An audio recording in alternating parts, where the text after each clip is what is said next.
नमस्कार. लक्ष्मीच्या पावलांनी या मालिकेच्या आजच्या भागामध्ये आपल्याला पाहायला मिळणार आहे. इकडे चांदेकरांच्या घरी रामनवमीचा म्हणजे राम जन्मोत्सवाचा कार्यक्रम खूप दणक्यात सुरू आहे. सगळेजण आलेले आहेत. कलाने खूप सुंदर अशी तयारी केलेली आहे आणि आता राम जन्म सुरू आहे. तिथे पाळणा वगैरे सर्वजण म्हणत आहेत आणि त्याचवेळी सर्व तिथं गुंतलेले आहेत हे पाहून तिथे रोहिणी येते आणि अद्वैतला खुणवते, तू वरती चल म्हणून. आता कला त्यावेळेस सर्वांना प्रसाद देत असते.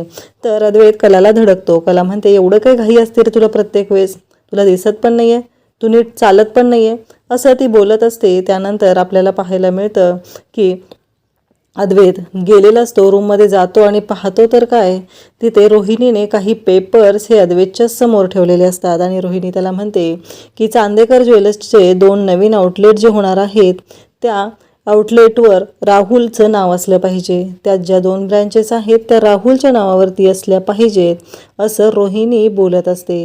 तेव्हा मात्र इकडे आपल्याला पाहायला मिळतं अद्वैतला खूप मोठा धक्का बसलेला असतो. तर आजच्या भागाचा सविस्तर रिव्ह्यू आपण पाहूया.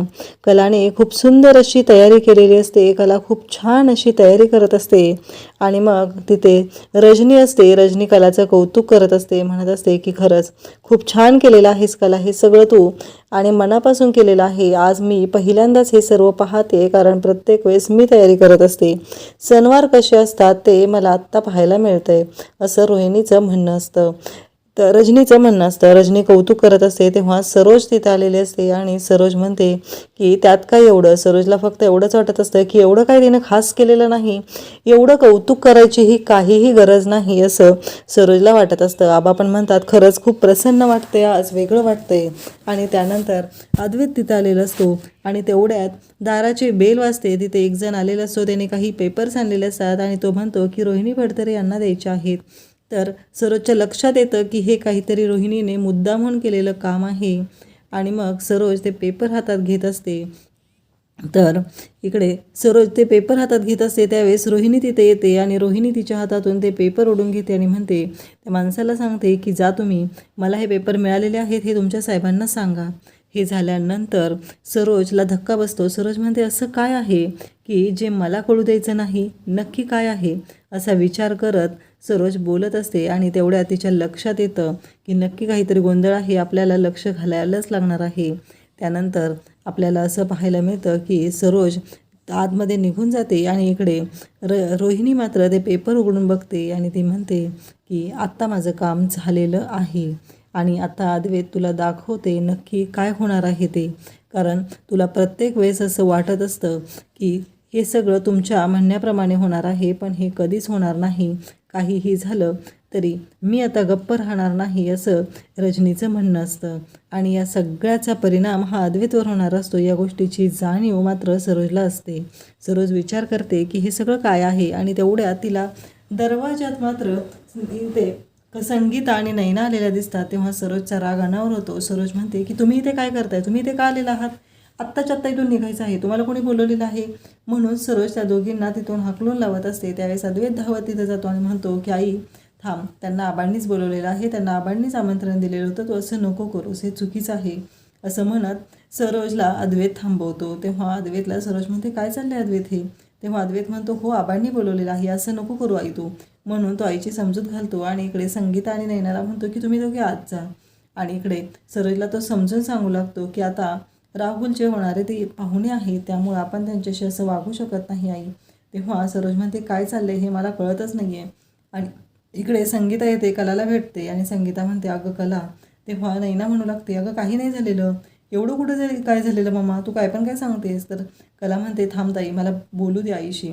आणि तिला बोलायला लावते. तेव्हा ती सांगते, अगं विहीनबाईंचा गैरसमज झाला होता, त्या म्हणत होते की आम्ही कुठं तुम्हाला बोलवले. तेव्हा कला म्हणते, हो गं, काल आबांनी मला जेव्हा बोलवायला सांगितलं तेव्हा त्यांना माहिती नव्हतं आणि सरोज मॅडम तिथे नव्हत्या ना, त्यामुळे त्यांना त्यातलं काहीच माहिती नव्हतं. आणि थांब मी आत्ता बोलून येते. तेव्हा कलाला संगीता सांगते, अगं काळजी नको करू, अद्वैतराव आले होते आणि ते बोललेले आहेत आणि त्यांचं बोलणं झालं, त्यांनी सांगितलं की असं असं झालेलं आहे म्हणून. त्यानंतर आपल्याला पाहायला मिळतं की कला म्हणत असते की आई अगं रामनवमीचा कार्यक्रम आहे म्हणून आबांनीच आमंत्रण द्यायला सांगितलं होतं. संगीता म्हणते अगं काही फळं आणि मिठाई आणलेली आहे. त्यावेळेस इकडे नैना म्हणते मी सांगितलं होतं घेऊ नको, पण हे ऐकते का तुमच्या घरी कसले हायफाय मिठाई असते इथे चांदेकरांच्या घरी, आणि आईनं त्या कोपऱ्यावरच्या दुकानातून मिठाई आणलेली आहे. कला म्हणते असू दे, कोणी काही म्हणणार नाही. संगीता म्हणते आबासाहेबांना भेटायचं आहे. तेव्हा कला म्हणते ते खोलीत आहे, तू जाऊन भेटून ये. तेवढ्यात कलाच्या जवळ अद्वैत येतो आणि अद्वैतला कला म्हणते की अद्वैत खरंच थँक्यू, आत्ता आई आली होती तेव्हा तू तिची मदत केलेली आहे. अद्वैत म्हणतो की चांदेकरांच्या घरी आलेले पाहुणे कधी माघारी जात नाहीत आणि त्यांचा अपमान झालेला मला चालत नाही. ही चांदेकरांची रीत आहे आणि मी तेच केलेलं आहे, मी काही वेगळं केलेलं नाही. कला म्हणते तू कधी असा नीट बोलू शकत नाही का रे, प्रत्येक वेळेस वाकडा वाकडा. सगळेजण म्हणतात अद्वैत चांदेकर हा नाकाच्या समोर चालणारा माणूस आहे, मग बोलतो कशाला एवढा वाकडा. तेव्हा अद्वैत म्हणतो जी माणसं वाकडे आहेत त्यांच्याशी मी वाकडाच बोलतो. हे मात्र रोहिणी वरून पाहत असते आणि म्हणते अशीच तुमच्या वादाची ठिणगी मी वाढत देणार आहे. आता रजनी इकडे कला त्याचबरोबर संगीता नैना यांच्या नाश्त्याचं पाहत असते, त्यांना काय हवं नको पाहत असते. तेव्हा आबा तिथे येतात. आबा म्हणतात की खरंच तुम्ही आलात, खूप बरं वाटलं. आणि ते म्हणू लागतात की ही सगळी तयारी कलाने केलेली आहे. आणि तिथे रोहिणी असते. त्याचबरोबर आबा रजनीला म्हणतात की रजनी तुला बाकीची तयारी पण करायची आहे तर तू तयारी करायला जा. आणि रोहिणी आहे ना, रोहिणी पाहिल त्यांना काय हवं नको त्यांच्या नाश्त्याचं सर्व, कारण असंही रोहिणीच्या होणाऱ्या विहीनबाई आहेत त्या. रोहिणी म्हणते ज्यूस आणि इकडे, आणि अंजूकडून ज्यूसचा ग्लास घेते आणि संगीताच्या साडीवर मुद्दाम सांडते आणि म्हणते कळलं का, कारण तुमच्या आत ही लायकीच नाही आहे, कारण तुम्ही जे काय केलेलं आहे ना त्याच्यामुळे हे सगळं तुम्हाला भोगावं लागणारच आहे, कारण तुम्ही पूर्णपणे चुकीचे आहात. तुमच्या मुलींना या घरात पाठवण्यासाठी तुम्ही हे सगळं केलेलं आहे.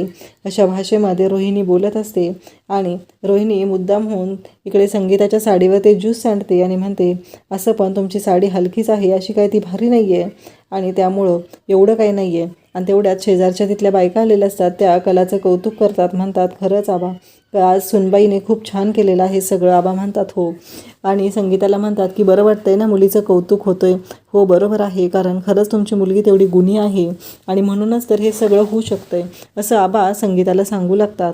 आणि इकडे रोहिणीला मात्र या सगळ्याचा खूप राग येत असतो, तिची चिडचिड होत असते. आणि इकडे नैना म्हणते आता मीही चांदेकरांची सून होणार आहे आणि फायनली आता थोड्याच दिवसानंतर मी नैना चांदेकर असणार आहे. आणि ती राहुलच्या रूममध्ये येते. राहुल बसलेला असतो. राहुलला येऊन पाठीमागून मिठी मारते. राहुलला खूप राग येतो. राहुल म्हणतो काय चाललंय तुझे हे, तू इथे कशाला आलीस. नैना म्हणते अरे तूच म्हणायचा ना घरातल्यांना कळलं तर प्रॉब्लेम होईल, पण आता घरातल्यांना कळलंय आणि त्यांना काहीच प्रॉब्लेम नाही आहे, त्यांनी उलट आपलं लग्न लावून देण्याचं ठरवलेलं आहे. राहुल म्हणतो काय चाललंय तुझं हे, तुला कळत नाही का मी एकदा सांगितलेलं. नैना मात्र राहुलच्या बेडवरती झोपते आणि म्हणते खरंच अरे तुला काय कळतंय का, आणि त्याच्याशीच बोलू लागते. त्याला म्हणत असते की तुझं काय चाललंय नक्की, तू मला प्रत्येक वेळेस टाळत का असतो रे राहुल, असं म्हणत ती राहुलशी बोलत असते. त्यानंतर राहुलला म्हणते की तुझ्या लक्षात येतंय का, आता बघ फायनली आपलं लग्न होतं आहे, थोड्याच दिवसात आपण दोघं एकत्र असणार आहोत. आणि ती राहुलला मिठी मारत असते. राहुलला म्हणत असते की ह्या रूमचा कलर चेंज करून घेऊया, मला तो आवडत नाही आहे. आणि खरंच तो कार्पेंटर कोण आहे बघ, त्याला कबड बनवायला सांगायचं आहे. त्याचवेळी तिथे रोहिणी येते आणि रोहिणी नैनाचा हात पकडून तिला राहुलच्या रूममधून धक्के मारत बाहेर काढते. इकडे आपल्याला पाहायला मिळतं की सगळेजण बोलत असतात, कलाचं कौतुक करत असतात. आणि कलाला आबा म्हणतात की सुनबाई झाले ना सगळी तयारी. तेव्हा कला म्हणते की प्रसादाचा शिरा बनवायचा राहिलेला आहे, तो बनवून घेते तेवढा. आणि कला शिरा बनवण्यासाठी गेलेली असते. तिला साखर हवी असते. साखरेचा डबा अद्वैत काढून देतो, पण डब्याचं झाकण काही निघत नसतं. तेव्हा कला आणि अद्वैत दोघंजण डब्याचं झाकण काढत असतात. त्याचवेळी आपल्याला पाहायला मिळतं कला हे सर्व जे काय आहे ते मनापासून करत असते आणि कलाला या सगळ्या गोष्टीचा खूप आनंद वाटत असतो. आणि इकडे आपल्याला पाहायला मिळतं की तिथे सरोज येते आणि अद्वैत आणि कला एकत्र आहेत हे पाहून सरोजला मात्र खूप राग आलेला असतो. तर सरोज म्हणते की हे काय चाललेलं आहे, इथे काय चाललं आहे तुमचं. आणि तेवढ्याच वेळी शेजारच्या काकू येतात आणि म्हणतात खरंच प्रभू श्रीरामांच्या प्रमाणे आहे रे तुमच्याकडे, आणि तू अद्वैत खरंच ते एक पत्नी होते तसंच तू बायकोबरोबर खूप प्रेमाने वागत आहे आणि ही गोष्ट खूप चांगली आहे. खरं तर हेच संस्कार घेण्यासारखे आहेत. आज दोघांनी मिळून एकत्र प्रसाद केलेला आहे आणि यामुळं तुम्हाला खूप छान असा आशीर्वाद मिळणार आहे. त्यानंतर आता सगळे रामनवमीचा कार्यक्रम सुरू होतो. रामजन्माची सगळी तयारी झालेली असते आणि सगळेजण खूप कौतुक करत असतात. कलाने खूप सुंदर अशी तयारी केलेली असते. आबांनाही खूप छान वाटत असतं. आणि त्याचवेळी तिथे रोहिणी येते आणि अद्वैतला खुणवते आणि अद्वैतला चल म्हणते. रोहिणीचा एकच डाव असतो, काहीही करून इथे हे सगळं जे काय चाललेलं आहे या सगळ्यामधून तिला अद्वैतला बाजूला न्यायचं असतं आणि अद्वैतला हे दाखवायचं असतं की ह्या पेपर्सवर तुला सह्या कराव्या लागणार आहेत. आणि ते पेपर्स ते अद्वैतच्या पुढे ठेवते आणि अद्वैतला म्हणते, मी जर खऱ्यांच्या घरी यायला हवं असेल तर तू माझी अट अमान्य करशील. आता माझी अट ही आहे की चांदेकरांच्या ज्या 2 ब्रँचेस तयार होणार आहेत त्याची पॉवर ऑफ अटर्निटी म्हणजे त्या ज्या ब्रँचेस आहेत त्या मला राहुलच्या नावावरती हव्या आहेत. आणि जेव्हा हे अद्वैत ऐकतो तेव्हा अद्वैतला धक्का बसतो. अद्वैत आता कसा निर्णय घेणार? त्याने शब्द तर दिलेला आहे आणि त्याचबरोबर हा शब्द फिरवला तर तो खूप मोठ्या अडचणीत येणार आहे. अद्वैत यातून कसा मार्ग काढेल का कला त्याला यातून सोडवेल हे आपल्याला पुढे पाहायला मिळेल. अशाच अपडेटसाठी चॅनलला सबस्क्राईब करा. थँक्यू.